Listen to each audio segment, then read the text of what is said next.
All right. All right. 1, 2, 3. And mic check, mic check. One of the Masters podcast. I was made, of course. Got a special guest across me, Miss Javonne Jones. How you doing? Yes, I'm great. How are you? I'm doing good. Good. Welcome to More Than the Masters. Okay. Thank you. Before we get started, I don't want to ask you a question, but I do want to go ahead and plug the event a few times for the episode. So tell us about the event first before we get any further, real quick. All right. Well, I am hosting an event that's called Soulful Strings of Hope, a night of jazz and R&B in the key of pink. It's going to be on October the 12th at the Hardin Auditorium in Evans, and everybody's like, where's the Hardin Auditorium? It's actually in the Columbia County Library, because I get that a lot. Like, where is that? So it's actually an auditorium that's inside of the library. It's going to start at 6 o'clock p.m. We're going to have a little cocktail hour from 6 to 7 with Augusta's DJ Quet. We'll be on the ones and twos in the lobby. You know, we'll have cocktails. We'll have hors d'oeuvres for the VIP guests. And we're just going to have a good time and mix and mingle until 7 when it's showtime. And then my dear friend from Jacksonville, Florida, Willie Soul, will be coming up, and he will be opening the show. And then yours truly will end it out. We're going to have the band. It's going to be a great time. And we got a special guest host, and none other than Matthew Chills Frazier. He'll be setting the atmosphere for the show. So it's going to be a good night. So y'all need to come out. Tickets on sale now on Eventbrite, soulfulstringsaugusta.eventbrite.com. And this is October 12th. October 12th. October It's a 12th. Sunday. It's Columbus Day weekend. Most people be off, so Okay, we hope. cool. With that, I do want to, before I get into you, I want to ask about that. Like, when you throw an event like that, when it's more, would you say is it a jazzy vibe? Is it a soulful vibe? Like, what's the vibe musically that they can expect from this event? So myself and Willie, we like to do R&B. He's a soul artist, so he'll do blues. You know, he does all different styles of music, but we're gonna keep it on the kind of soulful R&B. So we wanted it to be a breast cancer themed event where we're gonna be able to give back, but it's also gonna be a grown and sexy event, date night. So we didn't want people to think it's only for just survivors or something like that. It's for everybody. It's a live music event. Gus is always saying they want live music. It's an opportunity to see live solo artists coming to the stage doing their thing. And we brought in my friend. You know, I'm here. I don't get to play here often, so it gives an opportunity to like hit the stage in our own town, you know. Got you. Well, I guess I want to get into a little about you. So, just kind of tell me, like, are you from here, born and raised here? Like, what's your background like? Yep, I am born and raised Augusta, Georgia. I grew up in McDuffie Woods. I actually wanted to go to Walker. That's what they call it now, Walker. So I did my elementary years at Walker, and 5th grade, I went over to Davidson. I've always been an artsy person. Did Davidson from 5th grade to 12th grade. Whoa. And, yeah. Oh, wow. Okay. Yes, I only been to 2 schools. Great experiences. And while I was there, I started playing violin. And I've been playing ever since. Kept playing, graduated, went to Alabama A&M University, go Bulldogs. Not the Georgia ones. Graduated from there with my bachelor's and my master's. And then I decided to come back to Augusta. Well, I want to go back a little bit. I know that's a good rundown, but tell me a little about like just when your background, like family-wise. Like, you got any siblings, brother, sister? How was that household like coming up with your dad and mom, just your mom? What was that? Well, both my parents come from 2-parent household, mom and dad. Have an older sister, Janessa. She's 6 years older than me. Okay. And the funny thing is, whatever she did, I wanted to do. So she went to Davidson, I want to go to Davidson. That's just how we were. And she left there. She went to Georgia Southern for college, and then I went to Alabama. So why you didn't go to Georgia Southern? It's too close to home. You know how, like, I was that person, and I have to be honest. I was that person growing up. I was like, I don't really like Augusta like that, because even as a kid, I was kind of sheltered. So it was like, it's nothing that I can do, really. It's nothing to do, except for tinted windows, but we ain't gonna talk about that. Y'all know the infamous tinted windows. But outside of that, it was like, what is there to do? Except for go skate and go to tinted windows. So that's what we did. And I was like, I want to be far away. Gotcha. So they gave me partial scholarship, but good enough to kind of almost give me a a full ride. And I was like, I'm going to go. They're giving me money. I'm going to go to Alabama. So I hear a lot of stories, some good, some bad, and it's all good because everybody I had on been successful in arts. But I hear a lot of different stories about Davidson itself. So I wouldn't feel right not asking you about it. Like, tell me about Davidson. Like you going in from fifth grade though. Most people that I've interviewed or that I knew that went to Davidson, I want to say they went around middle school, tried out maybe sixth, seventh grade, eighth grade, whatever. Fifth grade. So like, I guess what made you want to go in fifth grade? I didn't even know Davidson even had fifth grade. So they've switched back and forth over the years. So like some years they'll start in fifth grade, then they'll change it back up and put it sixth grade, then they'll take it back to fifth grade. And then now it's just been sixth grade ever since. But, I started playing violin in fourth grade. That's when they start the orchestra program for Richmond County. And like I said, my sister went to Davidson and my cousins went to Davidson, my older cousins. It was just like a family thing to do. Like, let's go there. And it started at fifth grade. So I just did those couple of years at Walker. And then I was like, as a fifth grader, let me audition to go to Davidson. And we were there under Beverly Barnhart, which ironically, she just passed on September the 15th. She was our principal, everybody's principal for the most part, except for these younger ones. And I mean, phenomenal leader. If it wasn't for her having that vision of the school for the arts and also academics, it's heavily academic driven. I don't even think I would have discovered, my purpose really, because, if I didn't have the opportunity to go, ain't no telling what I'd be doing right now. So I do appreciate her. But Davidson was a great school. You wasn't going to stay in there if you didn't have the grades. You weren't going to stay in there if you didn't know how to act. The standards was really high, and we were serious about that. But it was a phenomenal school. Like, it really prepared you for, going off to college and things like that. So if you can remember, talk a little bit about the audition. Oh, Lord. I only asked that question because I feel like people that don't go there, we all want to know, like, what was it like? Because, we see auditions in movies, Save the Last Dance and stuff like that. It's always something intricate. So was it like that for you? Look, I don't even remember my audition, but I do remember being in the lunchroom and we had to do dance. You have to do a little bit of everything as a fifth grader, the first year getting in sixth grade. So I remember doing dance. I remember having to draw a picture. I auditioned with violin because I specifically wanted orchestra to be one of my areas of focus.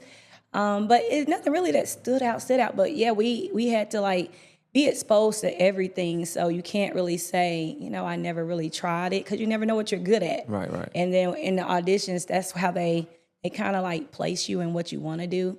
But I appreciate being in a school. You couldn't take everything, but you could really find your strong suit. I might want to try choir. I started out in choir. And that didn't last. But you can't sing? You can't sing? I can hold a tune. That's what the old people say. I can hold a tune. But I'm not a singer. And I sing in my shows, and people just say, oh, you can sing. And I'd be like, bless my heart. But I'm going to do whatever to entertain. But I'm not a singer. Okay. But I do enjoy singing. I know you said you did the violin in fourth grade. Well, what went into you?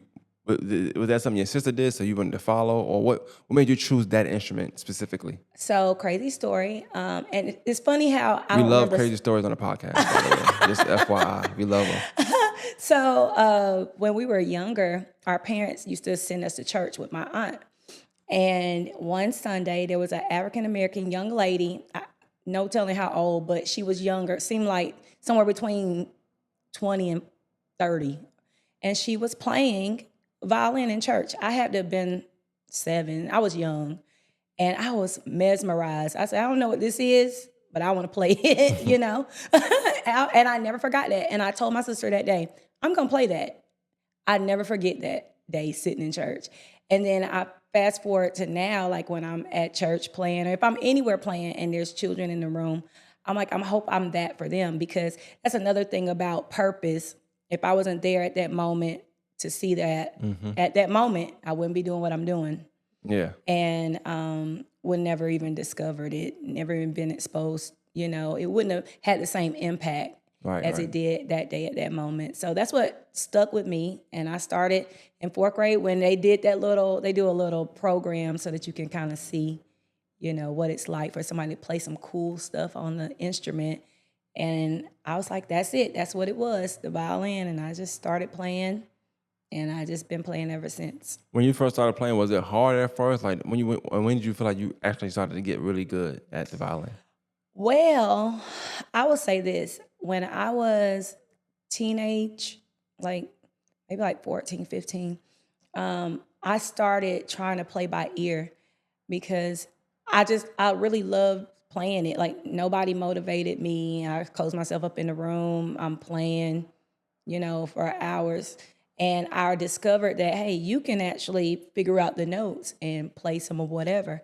And like I said, I grew up in the church, and it was like, I want to learn how to play some of these gospel songs that, we doing at church. And I started just playing around with it, and I can play them until I got asked to play at church for a program, and I played, and my parents actually realized, oh, she can play songs, because they didn't listen to me play at home. They closed the door, so like, hey, she can actually play some stuff. And then I got asked to do a lot of the church programs, so it wasn't until I was a teenager that I actually got, I'll say decent, Right. not good, but decent. And I wasn't charging nobody, but just, Right. getting that exposure as a player, and did it at a younger age, getting that fear away and stuff like that.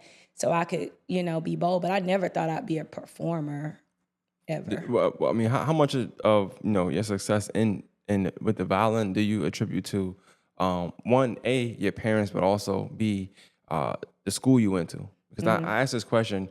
Anybody I went to school with, not saying that it's a bad thing or anything, but they don't play the violin. But that's not even a thought. Like we don't even think about the violin. It's like but we not going to school for arts either. Yeah. But you'd have a concentrated feel. Like I want to do this. This is what I'm going to do. Besides yourself and locking yourself in a room and learning, like what do you attribute that to? Well, like in regards to my parents, that resilience and kind of keeping going. Right. Because I've only had one time ever that I felt like quitting playing. And that was just when you get bored at doing something over and over again. Like I never really enjoyed classical music or music that was on a page that I had to play by a composer the way that the composer wanted me to play it. Can I ask you why? Because great question. I try. Because no, I say that because I feel like I'm in a box if I have to play the music the way it's written, the way they want it. You don't really get a lot of leeway to play the way you wanted to play it. I mean, everybody's like, well, some people do say they like to play classical music because, you can still feel it, which you do. You get emotion if you're playing music from different musical periods, but it's still, you have to execute it the way the composer did. Right. Me, I wanted to be able to listen to songs because I love music, just listening to music. And I want to be able to play the stuff that resonates with me based on how I feel and what I'm going through and things like that. So that's how I got a new love for it. Because at first, you never heard of anybody playing contemporary music on the violin. And it wasn't until probably 2000 and I graduated college 2006.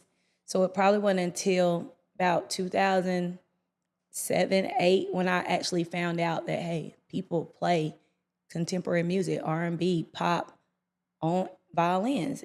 You don't see it a lot, but you can do it. And so me and a friend, we just started playing around with it a little more. And that's how I really got a new love for it. Like I can play anything, I asked that question about the classical thing because I during Arts and the Hearts, I don't know I guess you're familiar with it. You do art, so silly me, yes, right? very But I helped them promote the event, and I did some bands. So I did like Tower and the Snacks, New Age Sounds. I don't miss them. I did everybody. I did like 5 people. But a common theme, it was singers, but I also know like singing is an instrument. When you play the violin, their voice is the instrument. But they all spoke highly of classical. But then you also I had a young kid. Young kid was like, it ain't really for me. It don't fit my lifestyle. So he really couldn't explain it to me because I'm not a music. But he was kind of telling me like, in order to like really like have a love for that kind of music, you got to really be into that kind of music. And since he's not into it, he's like, I don't do well with it. I can do it. Can do it. But I don't like it. Like And it's your not heart's crazy. not in it. That's what he said. He said, I'm not there. Yeah. So but I also know like for singing is a little different than the violin. Like, you know, maybe classical may train your voice a little better. I don't know, you know. So I was just curious in that standpoint from my own self, but also I know people that watch the podcast have been watching a bunch of arts people say classical. Because you need it. It's the foundation. It's the foundation of the instrument, right? So you have to have it. Wait, I'm sorry, foundation. Wait, so all the stuff came from classical?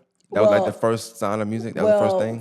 For the string family of instruments, it was built out of that classical, Baroque music theory. Got you. I'm lost. You said string family. Okay. Yeah, so the violin, viola, the cello, bass, like all those instruments were created for Baroque and classical period of music. And so you can't just jump into playing the instrument without knowing that that's where it comes from. So you have to learn the music and the fundamentals that you need for playing the instrument, because that's what it's based on. So we start all the kids off on the classical and the folk music, you know, just stuff like that. It does not sound exciting, but now it don't. I'm not gonna lie.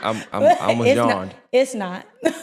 but I always tell my students now, like, hey, we have to learn the basics.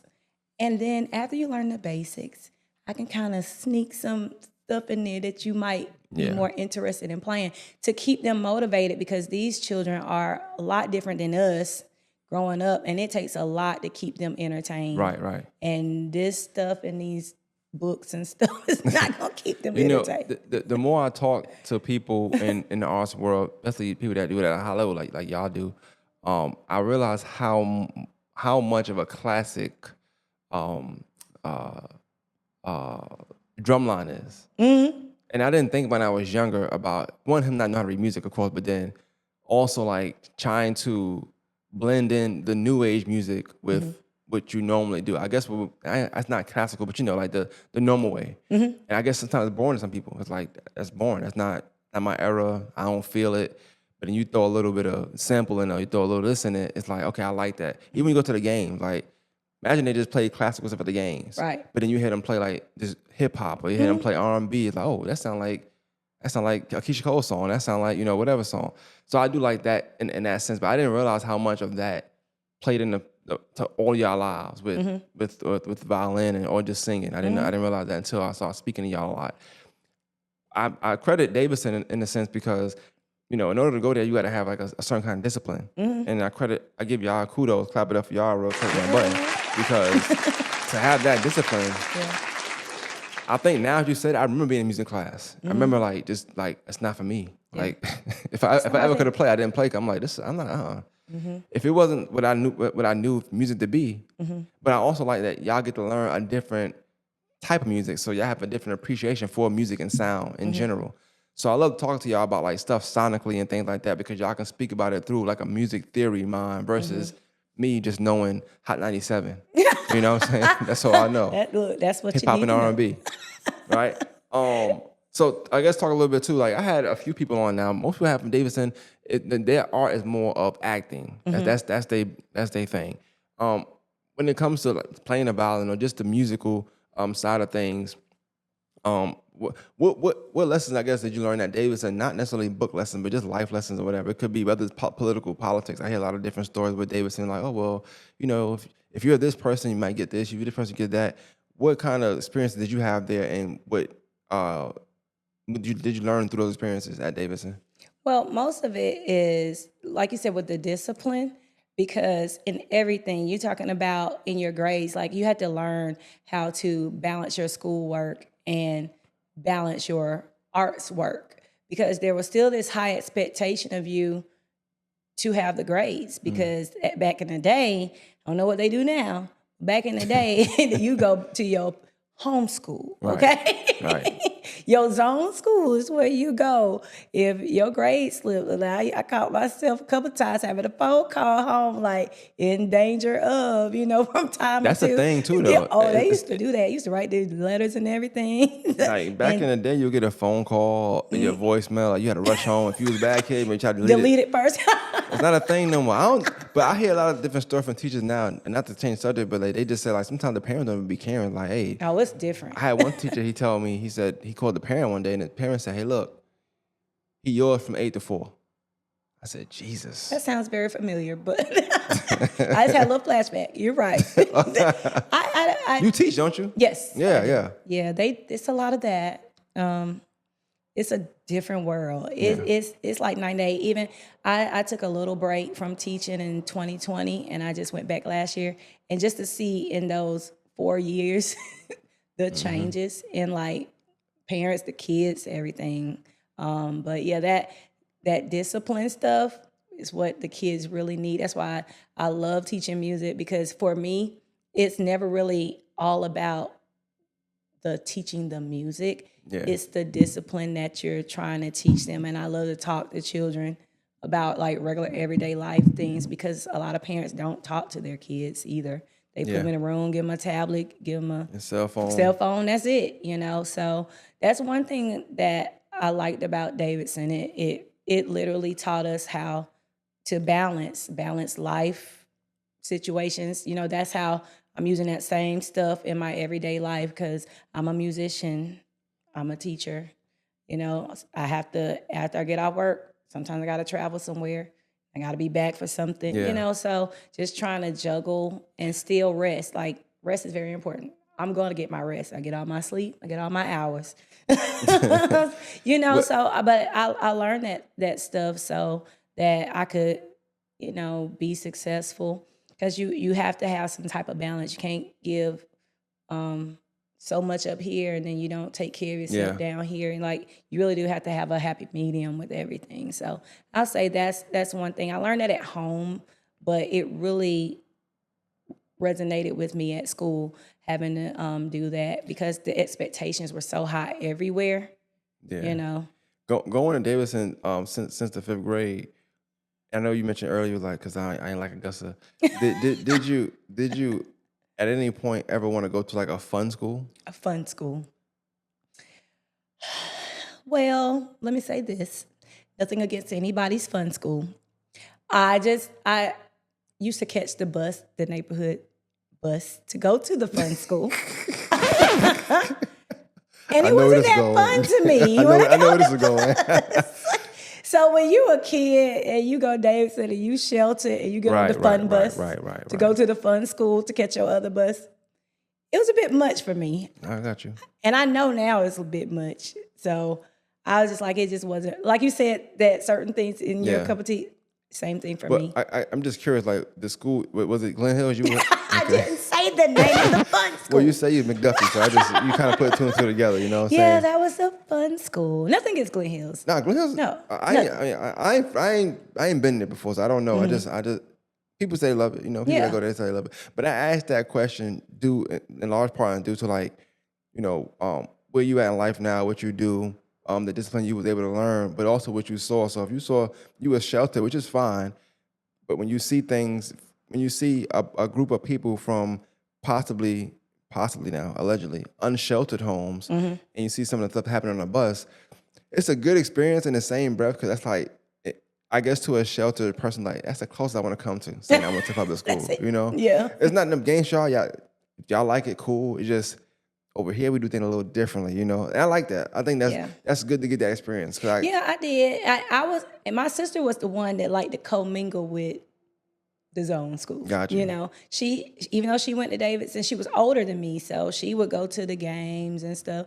It just really was not for me. And I look at myself as an adult, like, I would still be in environments that's like, nah.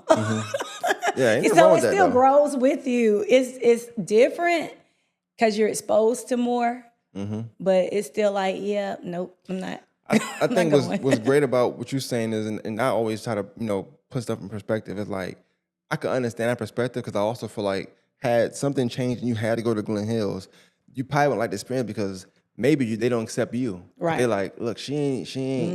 And it's like, well, I ain't did nothing wrong. I'm just being who I normally be. Yep. So I think you was where you needed to be at, Yeah. And also, if you got a love for art, that's not a school. It's not a school solely based on arts. It's a public school, so it's maybe sports, maybe it's something else, but it's not solely based on art. So I do think if you love art for real and you really want to do it, you should go to a school concentrated in that. Granted, I don't ever push nothing but public school because I went there, but I also speak to so many different people. I feel like it's what you make it. Yeah. Because you can go to Davidson and not do nothing at all. You can. You can end up right And where you ain't gonna somebody be that from long, Williams at. though. You know what I'm saying? You can go, but you won't be that long. You get that letter. Yeah. But yeah, you have to. I do believe that you should be where you feel like you can be nurtured to be your best self, because otherwise you just existing, And I just never really saw that for myself. Yeah. I went to Davidson, never knew that that's what I was going to do, because I really wanted to dance. I was a dancer too. So I thought I was going to go to school for dance. And my senior year, that kind of changed. So I was like, You thought you would go into college for dance? I was going to major. My plan was to major in dance. And Davidson, you take them. It's not just Davidson, but everywhere you take the SAT, the ACT, it's so competitive over there, trying to get the highest SAT scores and ACT. Me, I didn't care. I'm just gonna take it, and whatever happens, happens. And whatever happened, happened. I didn't do as well as I needed to get in the schools of choice that had dance as a major. So I was a senior without a plan. It was just like, I gotta figure out where I'm going to college at. And Augusta State is not an option. Augusta, I think it might have been Augusta State then. Augusta College, maybe. We always call Augusta State just for just point call of Augusta reference. State across the board. Good point of reference. Yeah. You know they changed it 20 times. I just never wanted to stay. I told you I was trying to get away, and I was like, this is not going to happen. And I remember one day as a senior, you didn't hardly even bring your instrument to school, because I'm just trying to coast through to get done. Being too cool for school. And one day, this recruiter came from Alabama A&M, Dr. Carney, and he said he wanted to listen to some string players. I didn't even have an instrument. I was like, can I borrow your instrument? I borrowed a friend's instrument, went in the practice room, tried to make sure I had a little song together. And I auditioned for him, and he gave me a scholarship on the spot. Wow. And he set up a campus visit so that me and my parents could come and check it out. And we drove to Huntsville, Alabama to check it out. And I loved it, because it was far. Alabama, I'm in. Count me in. Count me in. Anything better than 400 miles away? Count me in. I'm good. It was 5.5 hours away, but I was like, that means nobody can pop up on you. So that's what I did. So I loved it. It was HBCU, and I knew nothing about it when I went. So initially, I didn't realize it was a HBCU till I got there, and all that stuff kind of played a part That's in wild. me going. That just tell you the time, so being so different, like not knowing that, because sometimes they push that now. Like, hey, now this they is push HBCU. Yep. And a lot of people want to go to Alabama A&M now. Like, you hear people from Augusta wanting to go to Alabama A&M so much now. And I'm like, look at this, because I didn't know nothing about it. Here y'all go, So I'm grateful for the experience. I went with no car. 5.5 hours away with no car. Nah, clap it up for your parents. They knew what they were doing, man. Clap it I up. walked until I was a senior. You should have, because a kid, you don't need a car in that life. You're like being far away, being sheltered, and then having to do your own thing. I feel like one thing you don't need is a car, because that's just going to take you could be anywhere at that point. They're like, stay sheltered. Yeah, Walk. yeah, definitely. I do want to ask a question, because you mentioned it being an HBCU, but you also mentioned being sheltered. You also mentioned not necessarily having a want to go to the quote unquote fun school, public school. Some HBCUs ain't really like, I don't want to use this. I'm using this word for better words. Not the cleanest, like clean cut looking, rather like Tuskegee, right in the hood, if you ask me. I know it sounds nice, Tuskegee, the airmen, yeah, but I know somebody went there and they had a very rough time. A very rough time. They said, hey, I feel like I'm in the neighborhoods in Augusta right now. People was getting hurt on campus. It's a lot going on in HBUs, and it's private schools, so I get it. So what was your experience like there? Alabama A&M is probably one of the most beautiful college campuses that is a HBCU that you will ever see. Y'all better look it up. It is a beautiful campus, and they call it the Hill because it's literally on a hill. So remember, I was walking, by the way. Strong legs. It's like, this is crazy, but wonderful campus. There was no crime on campus. It was safe. They had the little, we call them the SWAT. We had the SWAT SWAT patrolling, patrolling all the time. The girls were on one side of the yard. The boys was on the other side of the yard. We never commingled unless we was in a cab. You know what I mean? It was well organized. I mean, literally the best time of my life. And even now, Huntsville reminded me a lot of Augusta. It's a military city. It's about the same size. Very comfortable to go somewhere, being sheltered without a car for 4 years almost. It was a very good experience because it forced you to meet people. Make friends. Yep, you had to make friends. Build relationships. If you was going to go get something to eat, you had to get a ride. Yeah. Or walk. A lot of us was walking and catching the bus. Only did that one time. Never no more. However, I did make some friends, and you know, you get your little boyfriend when you're in college. So I really had that's how the way I got around. But yeah, it's a great time. I think great school. I like that, but I like the story of even you saying like, and this is why, like I said, I don't necessarily push it, but when I'm talking to somebody and I feel like it's needed to say, I want to say it. Mm-hmm. You know, you being at Davidson and having that discipline and just to stay at the school afforded you an opportunity on the spot out of nowhere to get that scholarship. Like that my life changed in a day. What you said his name was? I'm sorry, I won't say that guy. What's his name? Horace Carney. Dr. Carney. Yep. Dr. Carney. Yep. He not saying this is wrong, but he probably only came to Davidson that day. He probably didn't go to He literally says this is how he got to Augusta. His son lives in Augusta still to this day. His son lives here, and he makes it a point to come to Davidson to vet entertainment students, to give them scholarships, band, chorus, all of them, because he knew it was an art school from his son, and he made special trip up here to come to Davidson. I don't know if he ever been to any other school that listen to band programs and things like that, but I know he makes it a point to come to Davidson specifically. And if I would, that whole thing, that purpose thing, it comes back again. If I wasn't there on that day and he came, I would have been at Augusta State. I'm real big on details, and even in your story, you was like, "Well, I went and got an instrument and find a little song." Yeah, because I didn't have to do that either. You ain't just walk in there and like, "Oh, well, I'm Javonne." Hey, you know, like, you know, I'm gonna get right. Yeah, I'm gonna get right. Yeah. But I feel like you know to do that because of your background of this, your parents, your household, but also like you've been in top-notch schools your whole life, so all you know is like be prepared, be ready. So I think I like that. Like I speak highly of public school because I feel like that's what I was around.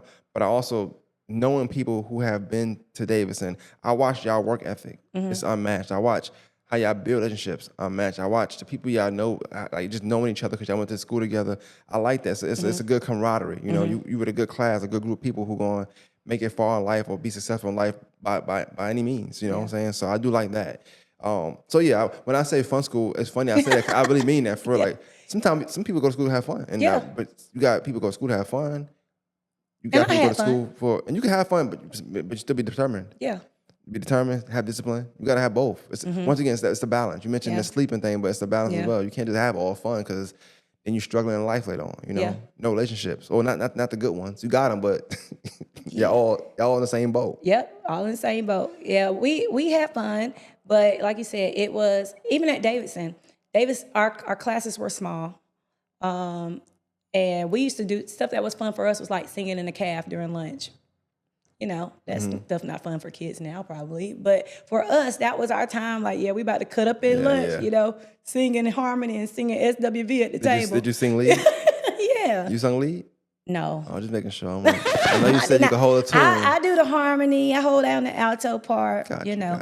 But that was our fun. And in college, we had fun, you know, probably. You're going to have a little bit more fun because you don't have that nobody looking over your shoulder like usual. But we had fun. But because you do have that regular everyday discipline, you know when to cut it off. Even if you do choose a night to go out and stay out, you know you can't do that every night, things like that because you got class and stuff. So, yeah, I had some very good schooling.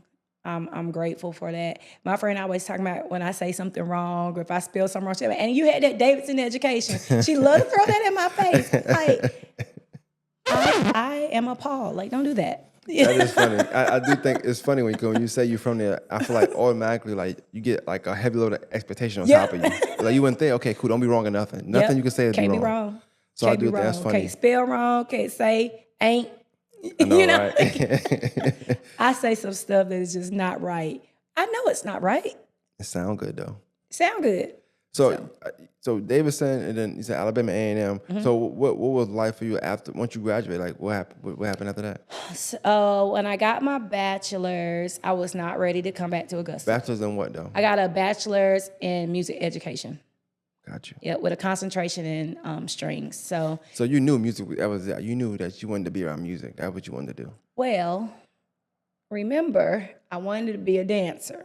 So when Dr. Carney offered me the scholarship, his words were that I had to be a music major. So Gotcha. he says you could choose music education, music performance, or music business. Back in the day, I didn't know. I didn't want to be a performer because that means you performing the classical stuff that you don't Gotcha. want to necessarily do. Music business at that time, I didn't know I was going to need music business. I have it now, but I didn't know then that I was going to need it. And then music ed seems like, oh, that sounds like fun. I like kids. I Why thought you not? didn't like fun. Yep. So I just said, I'll do music education as a major because I had to choose one. Okay. So graduated music ed. I stayed in Alabama. I worked in a little country county called Limestone County. I heard that before. Limestone County, Alabama. And I had 3 schools, taught elementary music. And it was an experience. I taught there 5 years. Did you stay because of the job or was it like a lifestyle? Okay. I stayed because I thought it would be easier to get a job being out there instead of trying to move somewhere else. Because when you graduate, take certification tests and stuff like that. So I was like, I'll just stay in Alabama, certified Alabama. So let me just get a job out here. And I lived in Huntsville. Limestone was right up the road.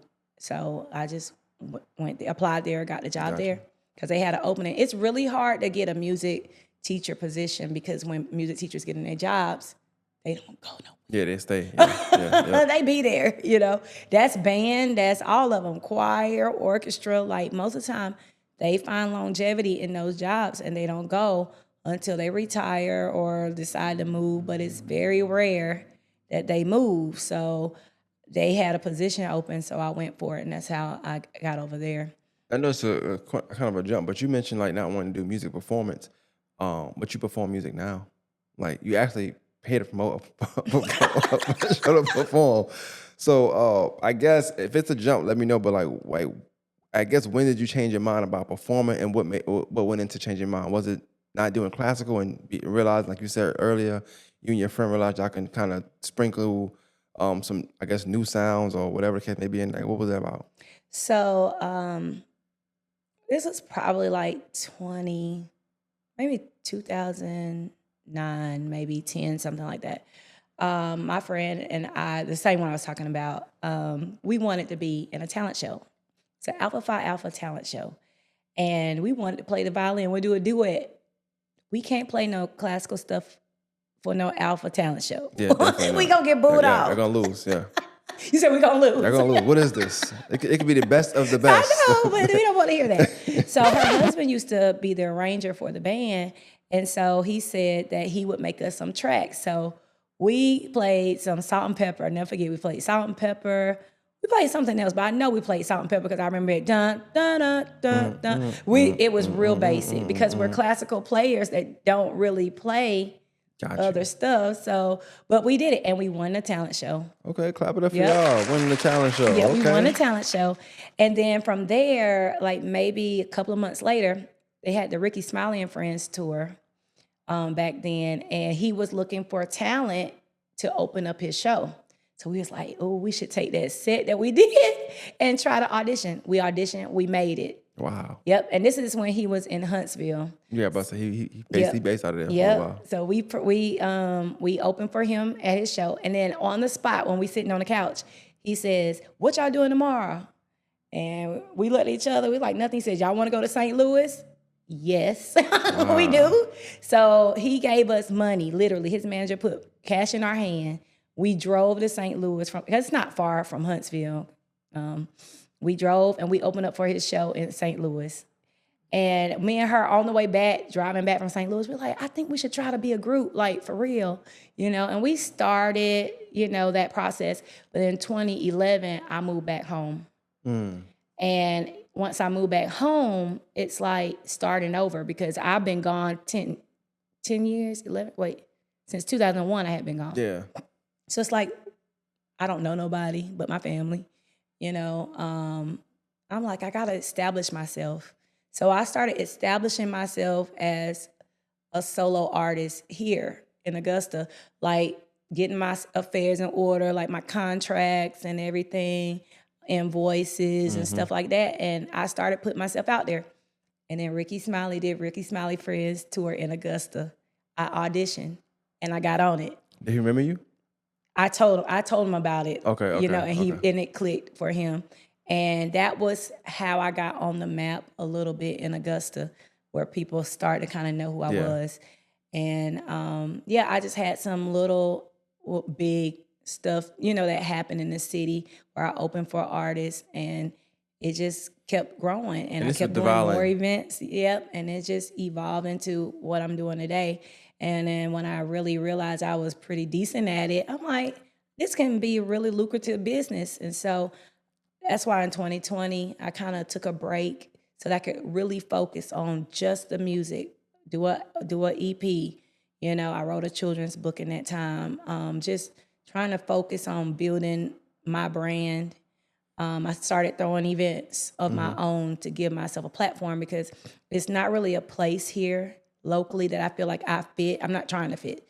So, but I'm just 100%. Saying it's not a place where I feel like I can go and perform and it'll draw the crowd like I would like for it to. So I just created myself. So I'm glad you said that because I feel like a lot of art, it might not be the actual city for it per se. I ain't gonna say that. It's just you shouldn't conform to whatever the city is saying. This is the art. You might do something different. So, like, I guess what did you do, and what do you think you did as far as like setting yourself apart, but also making it to where like you're the draw. You're not just conforming to whatever the city say or whatever your parameters say. I'm going to perform this. So I love to play. But I also understand that you have to have a standard. You can't play everywhere. Can't play for everybody, even though you love to play. And so I've had to, like you said, set myself apart from others. Like I don't really want to play in restaurants per se. I don't really want to play at a sports bar. Nothing wrong with it. I'm just saying somebody might ask me to come and make an appearance or do something and I'll do it. But I want to perform not for ambiance, not while necessarily people are eating per se, but I want to perform in front of people that want to come to see me perform, if that makes sense. A lot of sense. Like more listening room style. And yes, you're going to stand up, clap, dance, but I don't want you to just be listening to me while you're eating your chicken wings. Got you. I want you to listen to me because you paid money. You value what I do enough to pay money to come see me. And because you do that, I'll give you a good show. Yeah, I like that. So, but I do play for everything, weddings, bar mitzvahs. I'm just playing. Well, I would if they asked me. But I play for some of everything, so I don't take anything away from those experiences because the more I play, the better I get, regardless of if I'm just playing or if I'm performing.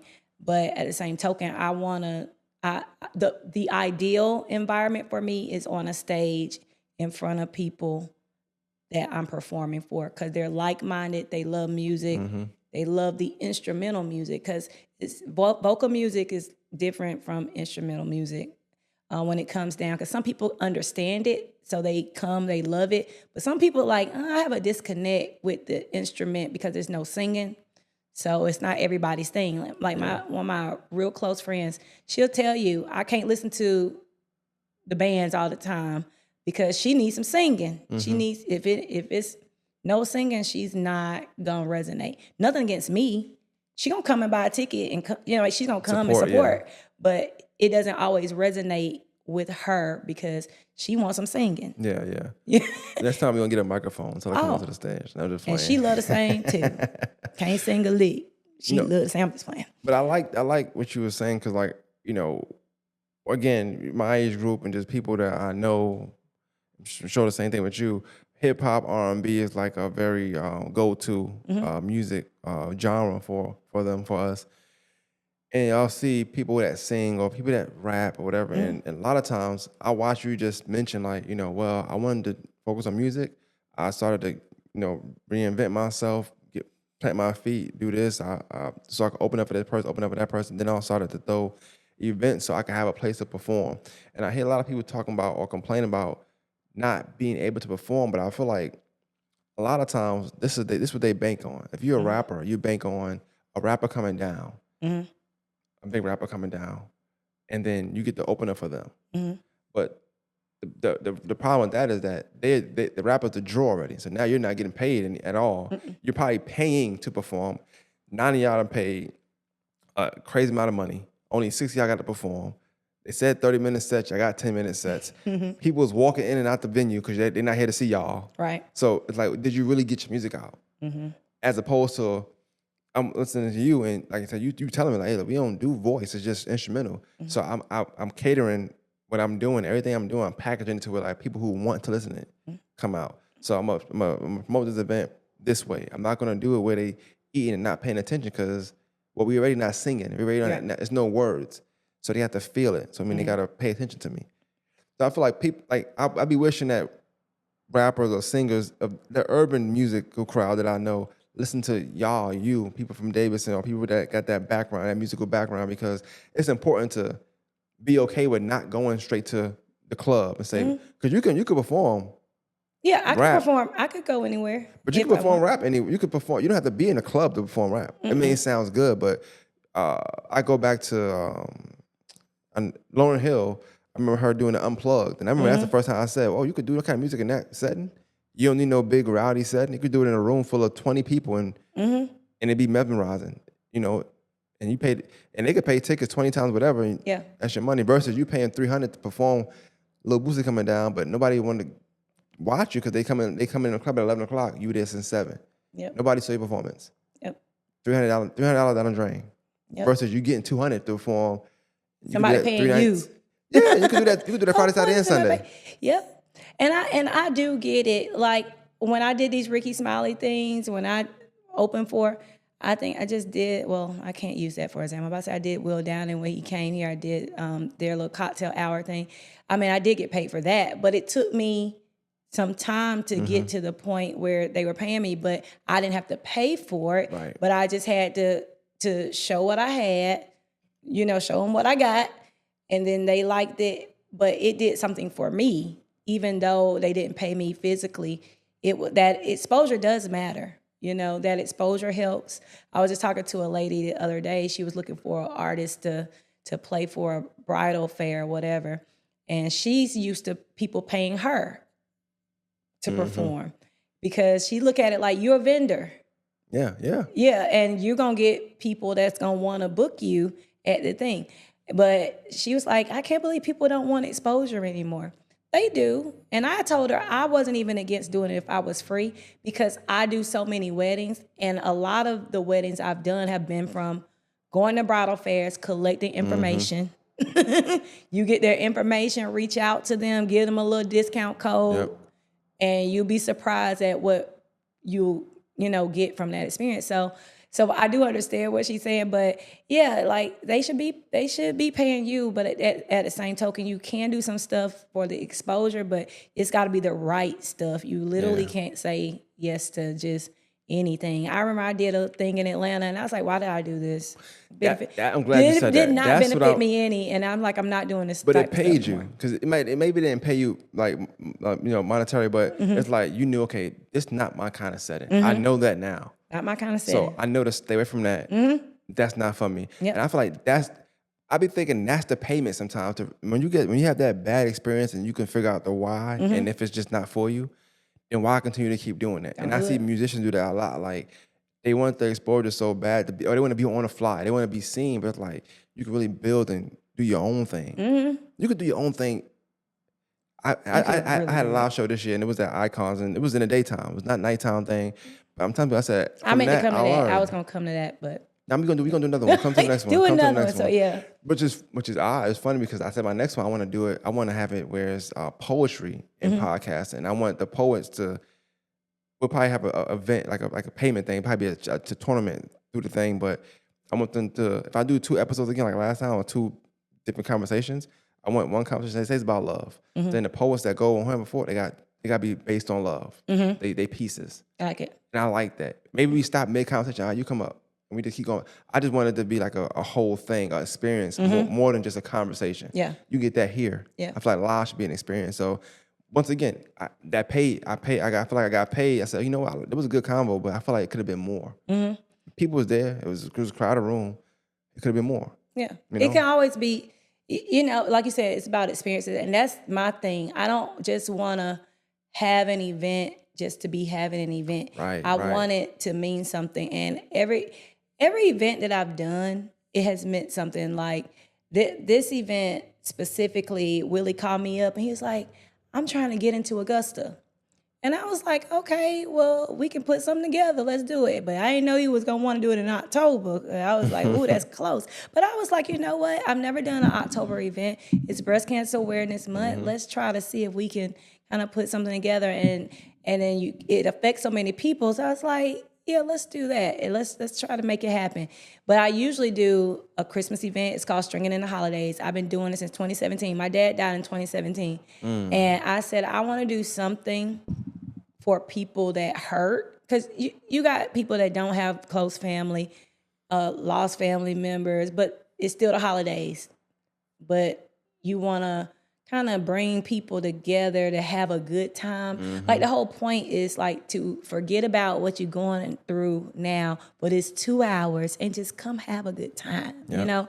So that's where Stringing the Holidays kind of came from. And I said, I have to do it. I've been pushing myself to do it every year since 2017. So I've been doing it every year.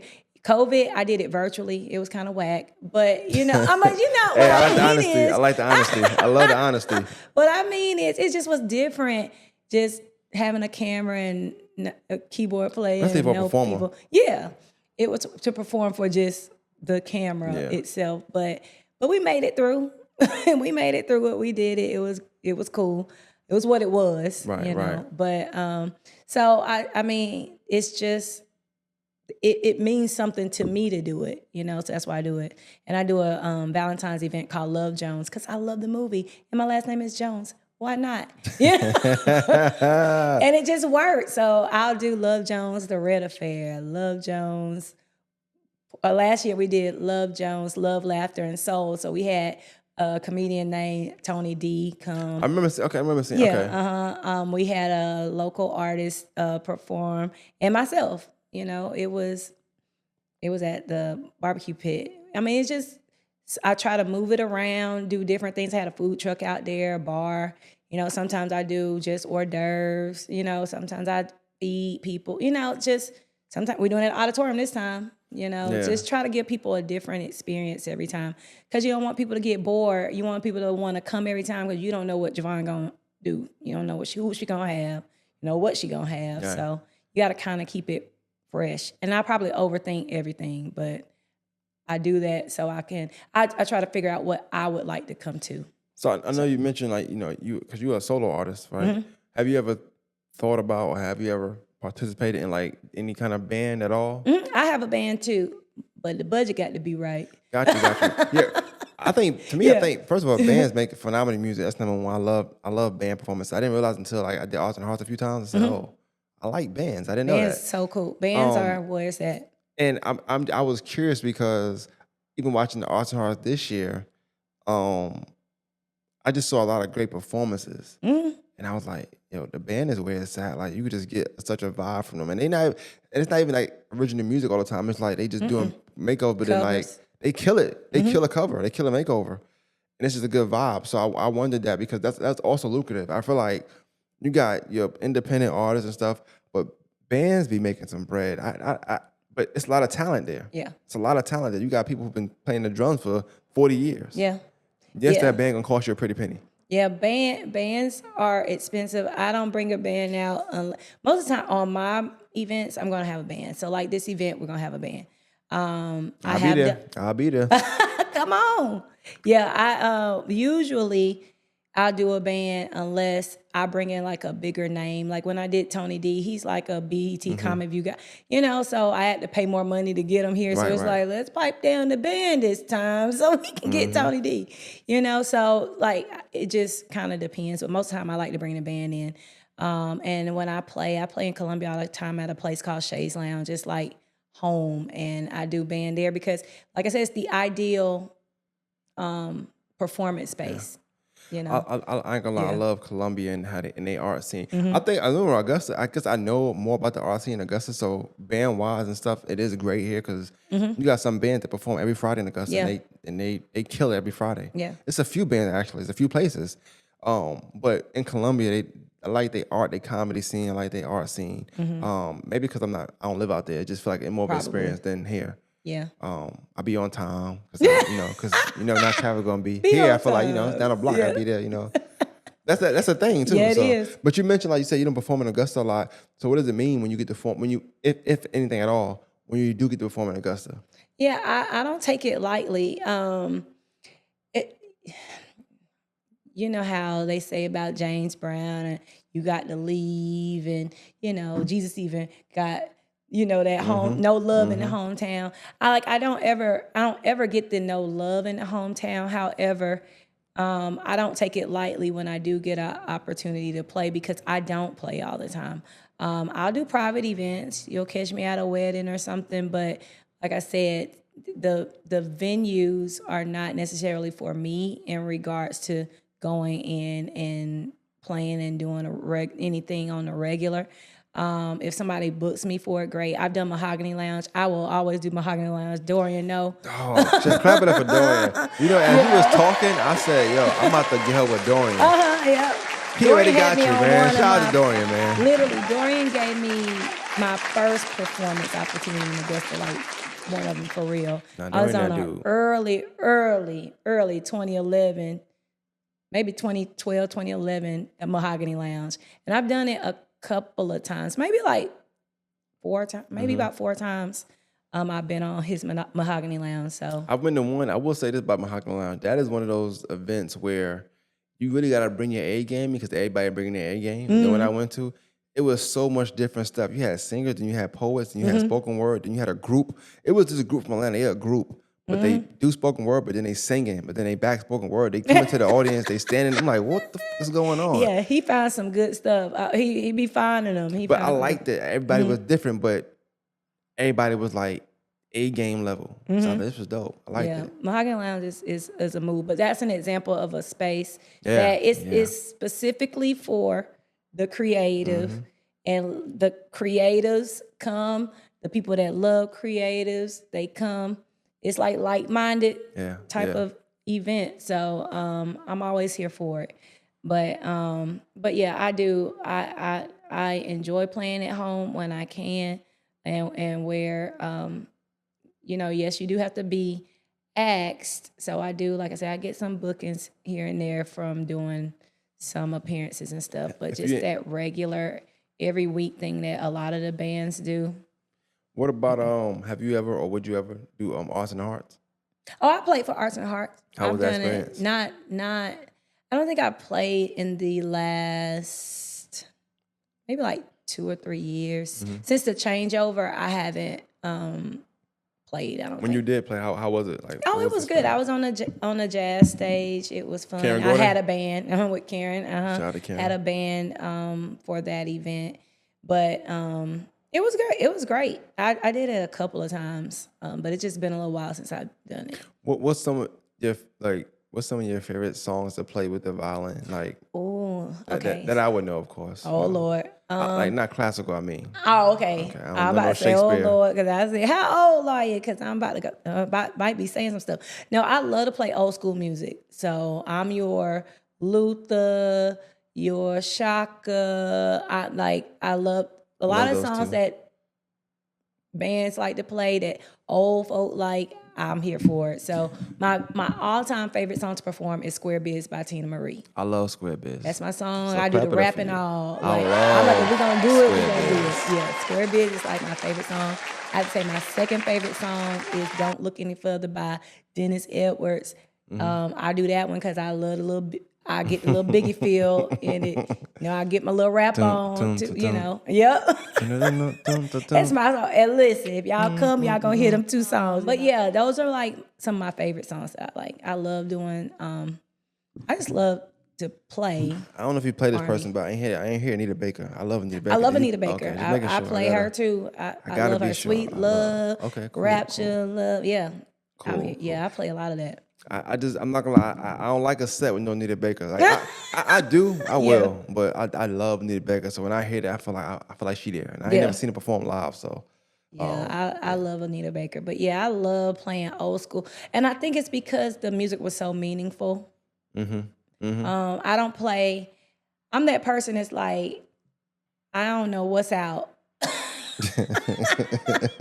What songs they got out now? Because I don't know. it don't matter. The old school songs are better, but they sampling so much of them. They like do. that just tell you what music at because you got to create from something that was already created most times. Nothing wrong with that though. But I'm like you mentioned SWV, my favorite group of all time. Love them. I know Scape is good. I know a lot of them are good. TLC, Yeah, but SWV is.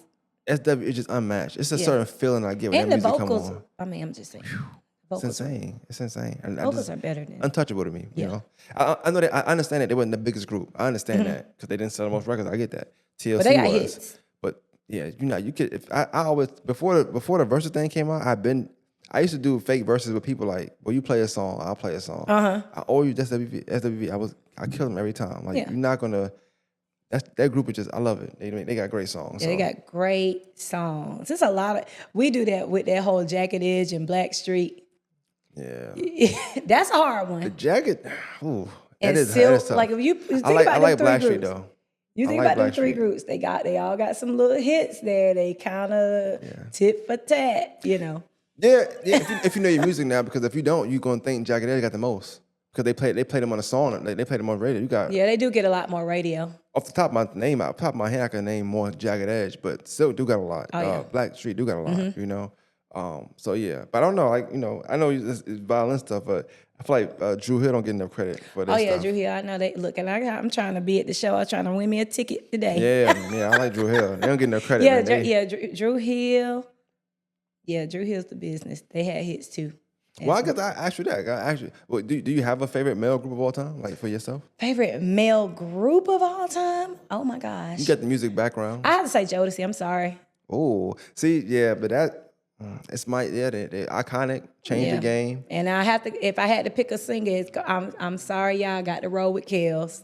I know how y'all feel about him.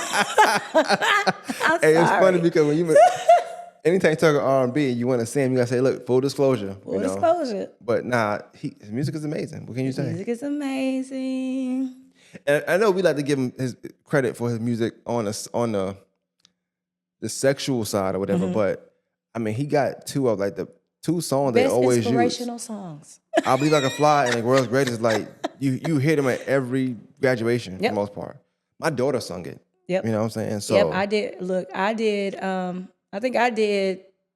I Believe I Can Fly for elementary graduation too. Yep. It's just. I the sung song. it. I sung it. So I told my daughter, I said, this is crazy. I sung that in 94, 95. Yeah. And she sung it in 2000 and something. Yep, So it never dies. it just don't. It don't. So yeah, I like that. I like that. R. Kelly. I can see that, and then I can see you said Jodeci. Yeah, I love Josie. I do. One of my favorite Jodeci records. I know people like their regular records, but it's when they sung the Stevie Wonder song over. They sung it live lately. Oh yeah. They sung it so well. I can't really listen to Stevie Wonder. I love Stevie Wonder. I've heard Stevie Wonder's version a couple of times, but I get down with the Jodeci. Yeah, one. Jodeci. They took it. It's their song now. It's theirs. Yep. Yeah. I love talking music. I like old music. I don't care about the new like that, but the old music I do love. Yeah, new music. I know a couple of people. Know a couple of them. I had a convo with another Minia, and she was saying we had a conversation about Shaka Khan and Mary J. Blige, Sweet Thing. Which one you prefer? It's a common theme that I have to ask these questions. All the artsy people, you know. It depends if we're talking vocals I said or the hits. same thing. I said the same thing. Because Mary got hits for days and days and days. Shaka got the voice, like, period. Like, and Shaka got, like, Ain't Nobody. That song ain't never go. Crowd pleaser. Yeah, it is. I heard that 5 times during Arts and Hearts. I'm sure. Different people sung it. You might hear it again. Hey, that's a good go-to. It's a crowd pleaser. You might hear it again real soon. But the beginning yeah, is just like it's like everybody get up. Oh, yeah, you know. yeah. Like you never heard it before. What's that other song she's singing? Everybody be singing Through the Sweet Fire? Thing. Oh, Sweet Thing. Yeah. That's what I was talking about. Female theme song. Because Mary J. Blige sung that as well. Oh yeah, she did. Yeah, it's different. I still like Shaka. Everybody said that. Yeah, I guess Shaka I grew up on Mary J. Blige, so I like hers. I didn't even know Shaka Khan sung it until I seen Love and Basketball and they played it. I'm like, who's this singing? It's not Mary J. Blige. My daddy was like, oh, that's Shaka Khan. That's who sung the song. I'm like, well, Dad, I don't know. I didn't even realize it was in there. Yeah, no, I know a little music, you know, a little something. Yes, but yeah, Shaka hands down. Yeah, Shaka. Yeah, she got that one. Khan. Yeah. Okay, I like that. I like that. I like that speak. I do think, like, I don't know if you're into it or not. Hearing you talk, you can speak well. You ain't never think about doing it. I know you say you've been on podcasts. You never thought about like having like a music podcast, because I think you can do one just from music, talking lyrics, talking actual songs, talking instruments, talking the backhand of music, the stuff people want to talk about, the work ethic of music. A lot of stuff you probably can tap into. So I have never really thought about podcasts, but I have thought about like building up a YouTube channel specifically for just providing insight that has worked for me. Yeah, I could. That's where the money at right now. It seems like TikTok. Well, I'm on TikTok. I'm on TikTok and YouTube, but not speaking music. Yeah, I'm just performing. Just trust me. Try 2 videos. If they don't go up, I'm telling you, I know they will. I know they will. The whole combo we just had, you could take anything from that and you can go from there. If you did a video about the difference between like Shaka Khan's and Mary J. Blige, I feel like you'll do great because you know how to speak music. Oh. I just feel like that. You know how to speak music. Might try that and Try it out. I never really thought about that. Now, one time somebody told me I should do voiceovers because I do my own voiceovers and I do them in the closet. I get in my closet, get my little script out, you know. And I started doing it for a friend that does events, and then he said, "You actually do good. Thank you." You got and I started voice. doing it for myself, and you know, I don't pay nobody to do it. You should try that. Or I mean, I ain't saying you should have to do this, but I mean, also like, I'm somebody who's not artistically inclined. Besides this, what I do, and I walked into this somehow. Yeah, it is, you know, and this is my art. But if I could sing, or if I could like play an instrument, I mean, I say that. I've been saying I would do it every day, all the time, but I probably wouldn't, you know. But my point is like, you could even do that. Like, you could probably play 40 seconds with the violin or something, or record yourself doing the violin and get the best 45 seconds and put it on TikTok, and it can go up from there too. You probably start using your sounds. You gotta get paid through that too. You never know. It's your own sound now. Yeah. It ain't nobody else's sound. It's you. Right. So just something to think about. I'm not inclined, you know, as you with instruments, but I think that's a good idea though. You know, I might some take things you to up think on about. It is. I'll film it for you to me film it. I don't mind. You know, I will film it because it's good quality. I think the better the quality, the better everything else. That's true. I keep telling myself that. Like, I'm not tech savvy, so like my music room I got at home. Yeah. It's real basic. Yeah. Like, I'm just now trying to decide. I said I want to get me a camera. I don't think I need a regular camera. I was thinking about getting that. What is it? DJI. Oh yeah, you can get something. Something like that, or the. As long as you got good lighting, you be fine. With the camera they got today, if you got good lighting, you be fine. Okay. So, and I would say like if you like say microphone right there, and you would play that in the microphone so that it can sound great. When you hear the sound, you gonna understand why I'm saying that. Mm-hmm. If you hear the sound from the camera and then the sound from this, it's like night and day. So. Well, usually with my instrument, I go in through my mixer. There you go. So I have I have my mixer. I have the what's the little thing? I can't think about it right now.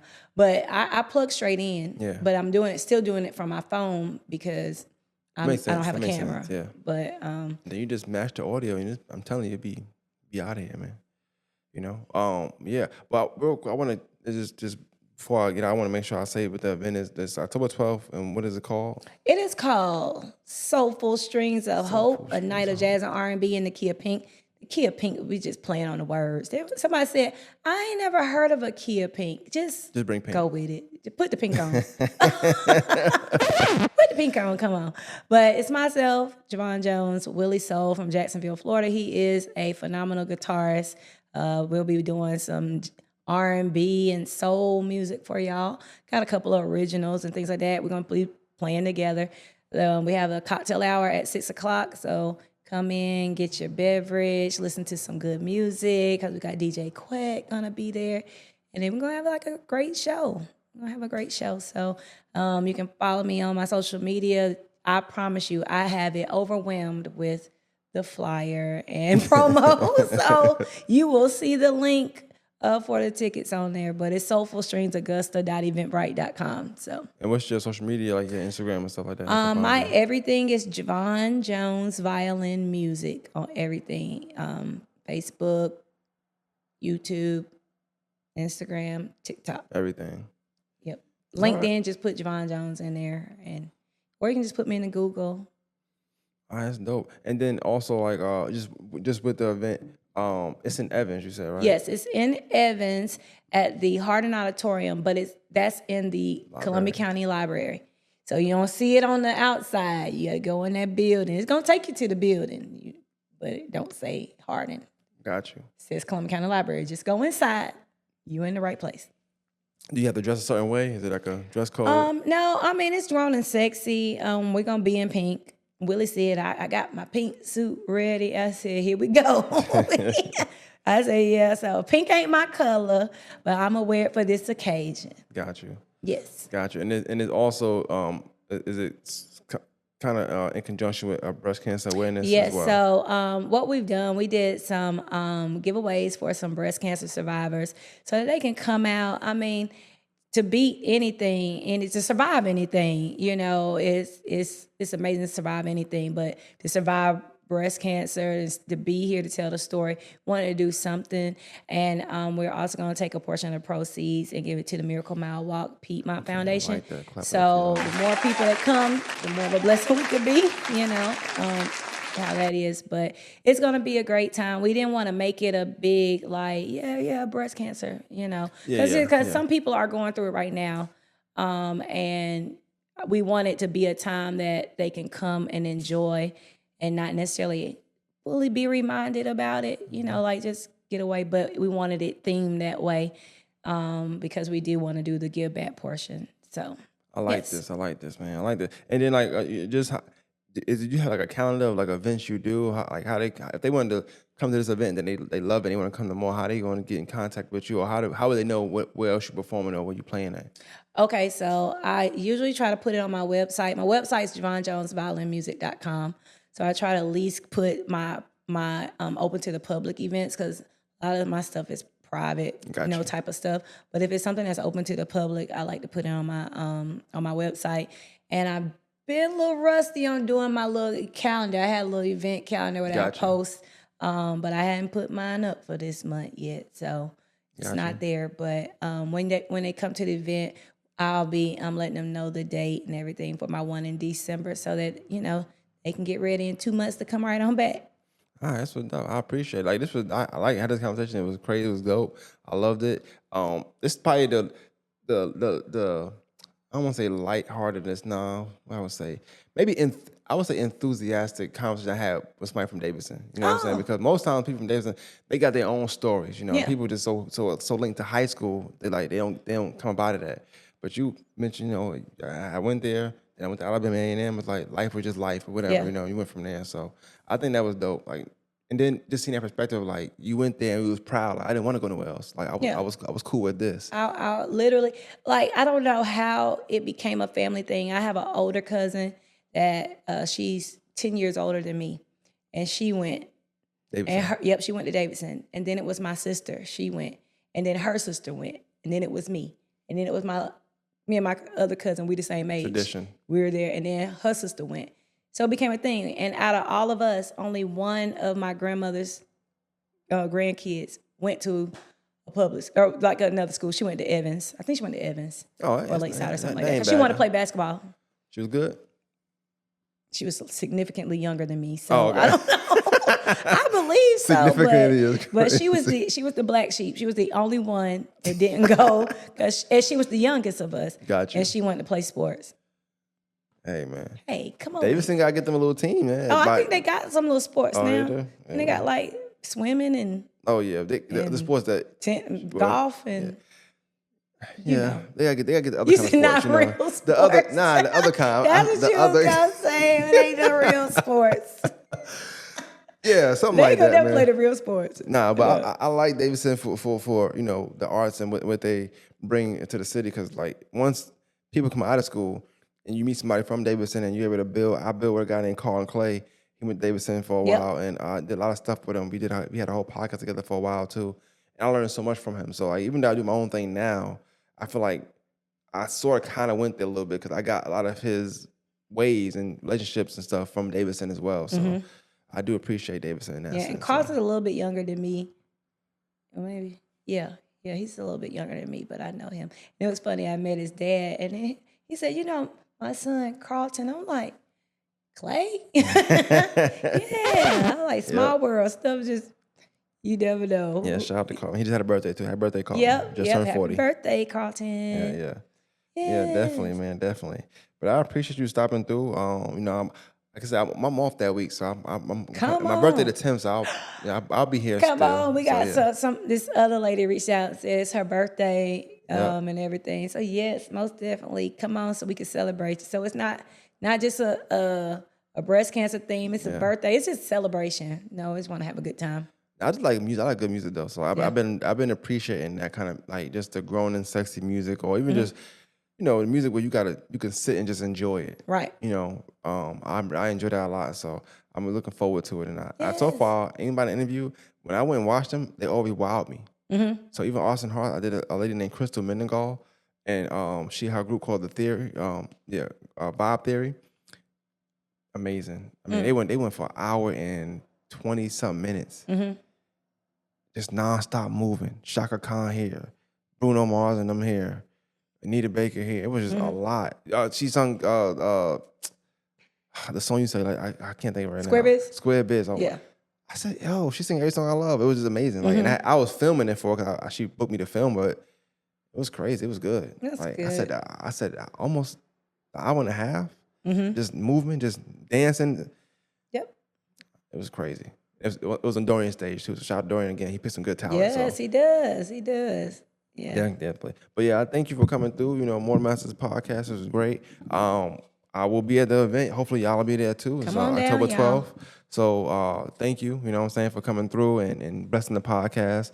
I need more Davidson people in my podcast, man. Definitely do. I got some Davidson come through here. Just let me know. I want to really get that artwork. I feel like that's probably the best route to go when it comes to art. I mean, you got some other artists that's good. Of course, they can go to Davidson, of course, but I think just that background and learning about art, I want to have those deeper conversations where I can learn some stuff too as well. And then even I know some people that went, they might not have really honed in on their art, but they were still successful. They're doing like these major things in their fields, even though they didn't kind of gravitate to the artist, the artistic stuff they were doing. And it's kind of amazing to watch. I like to highlight stuff like that though. Yeah, I really do. And then I always feel like even your story here, like it's a when you paint a picture of Augusta, there's a color involved in that. So like you got a color there, and even your color is like, well, I'm from here. I did what I had to do, but I really didn't want to be boxed in here, so I went here, did what I had to do, but then I came back. That's a lot of stupid story too. They didn't want to be here, but they went and did their thing, be successful, came back home, and then kind of. If you didn't do that, you wouldn't be able to reinvent yourself and do the things you're doing now. You had to kind of do that so you can do this. So and then it's I never really knew. I majored in music, right? So I have a degree to teach just music. So really, if I want to go teach band, I mean, I would be no good. But but however, my degree says that I can. Yeah. And well, my other, yeah. Qualified to do so. It qualifies me to do it, but I wouldn't. But the thing about that is, I had taken the route to do general music. That's what I did the 5 years when I was away. When I came back to Augusta, I taught 8 years teaching general music, like elementary music. I actually never thought that I would be teaching orchestra. I teach orchestra now. Oh, wow. So the fact that I came back after my break, I'm teaching something different, but it's really what I went to school for, Right. strings, concentration, but I'm coming back now. And like when I did my interview, I was saying, you know, I wanted to bring us out of this dated stuff and try to get a little bit more contemporary with our kids because, like I said, it's hard to motivate them and you got to give them something else. And I feel like at first I was like, I want to come in here and just teach my kids. That's what I said last year. But in that time, I've had a paradigm shift and I'm like, maybe I am here to better the program or to give some innovation, some ideas or, you know, you just don't know. And now that I'm a little bit more invested in it this year, it's like, at first I was like, I don't think I was going to come back for another year. Yeah. You know, but I did. And when I came back, I'm like, I think I am supposed to be doing something more. Purpose. It's like, yep. It's like full circle. Yeah. Like this is where I got my exposure. And it's time to like expose other kids. And so I played, when we did our recruitment, I played. I might not have played what I was supposed to play. But I played stuff that they could resonate. It was so funny. This little girl at one school said, I got a question. This after I finished. She said, can you play some Keisha Cole? Oh, no. But I did play it. And all the kids singing, love. I was like, oh my gosh, I'm going to get put out of here. But it was but it's going to be that they remember. Yeah. And that was that thing that kind of probably made some kids want to join, you know? I just like hearing stories like, you didn't say this, but that's what I heard was like, I just want to do my job and go home, right? But you go there and like, you just can't, your love for what you're doing, for the people that's involved, you just can't, your mind, your body, your soul won't let you do it. So I like that. You did mention one thing. I know I'm a rapper for real, but you did mention something. I wanted to ask that question. You said that you was teaching orchestra. Is that something different than classical? I don't know nothing about music, so. So it's the string orchestra. So what I was talking about earlier about the violin, viola, cello, and bass. Got you. So our Richmond County Orchestra is separate from band program. So the orchestra program has been around for 60 years, like, believe it or not, like, it's that old. And some of the same things that they were doing when I was a kid in the honor orchestra, we're still keeping some of those same traditions, which some of it is good, but some of it could be that we need to change or we need to look at or revisit, you know, just different things like that. So that's what it is. So that's the string program that we have. We call it the Richmond County Orchestra. Only other thing you said, and I just want clarity because I don't know. You said something. You were like more contemporary. Is that a type of music? And it's like more up to date music versus what playing the classical stuff. Just bring it up at least a little bit to where we playing some Michael Jackson or something. Is it two groups? Like, is it classical and contemporary? Is that? It's a lot more. It's really a whole lot of different musical periods. Got you. But if you want to kind of look at it from like a chunk, yes, you can look at it like your classical and your contemporary. So you can say that's old and this is newer. Did you ever meet Jesse Norman? Huh? Did you ever meet Jesse Norman? No. Well, Jesse Norman was my cousin's husband's aunt.